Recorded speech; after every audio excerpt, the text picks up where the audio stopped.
இப்ப நான் என்ன கேக்குறீங்க, எப்படி பாதிக்கப்பட்ட உடனே அவர் மருத்துவமனைக்கு போனார்? நான் இந்த கட்சி ஆட்சியில தான் இருக்கேன், இங்கதான் இருக்கேன்.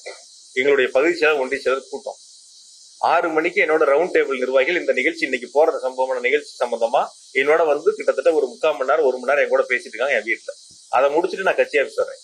இங்க இருக்கும்போது எனக்கு தகவல் வருது, இந்த மாதிரி பாதிக்கப்பட்டிருக்காங்க, மருத்துவமனைக்கு நீங்க போங்கன்னு சொல்றாங்க. நான் இங்க இருந்து அமராவதி மருத்துவமனை போறதுக்கு எவ்வளவு நேரம் ஆகும்? இங்க இருந்து அந்த அமராவதி மருத்துவமனைக்கு போறதுக்கு எவ்வளவு நேரம் ஆகும் சொல்லு. நான் 7:47 உள்ள நுழையிறேன் அமராவதி மருத்துவமனையில. வேணா வீடியோ ஃபுட்டேஜ் கொடுக்குறேன். 7:47 போறேன். அதே அதிமுக சேர்ந்த மாவட்ட செயலர் 8:10 மருத்துவக் கல்லூரி மருத்துவமனைக்கு போறாங்க. இப்ப நான் போகும்போது மருத்துவமனையில கூட எல்லா கட்சியை சேர்ந்த சில சகோதரர்கள் அங்க இருந்தாங்க. ஆம்புலன்ஸ் வண்டி வரும்போது அந்த வரக்கூடிய பாதிக்கப்பட்டவங்களை இறக்கி உள்ள கொண்டு போய் மருத்துவமனையில சேர்த்து உதவி செய்யக்கூடிய சம்பவங்களை எல்லாரும் ஈடுபட்டு இருந்தாங்க.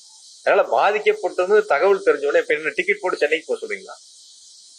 மக்கள் பாதிக்கப்பட்டு ஒரு பக்கம் மருத்துவமனையில் அனுமதிக்கப்பட்ட சூழல்ல நான் அந்த சம்பவ இடத்துக்கு போகாம நான் டிக்கெட் போட்டு சென்னைக்கு போயிடவா?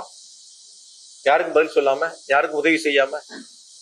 அப்படிப்பட்ட ஒரு சூழலை சில பேர் எதிர்பார்க்கறாங்கன்னு நான் நினைக்கிறேன். நான் இன்னைக்கு இல்ல, இனி எப்ப இருந்தாலும் நான் இருக்கிற வரைக்கும் எங்க மாவட்ட மக்களுக்கு, என்னுடைய தொகுதி மக்களுக்கு எந்த பாதிப்புனாலும் நாங்க முன்னாடி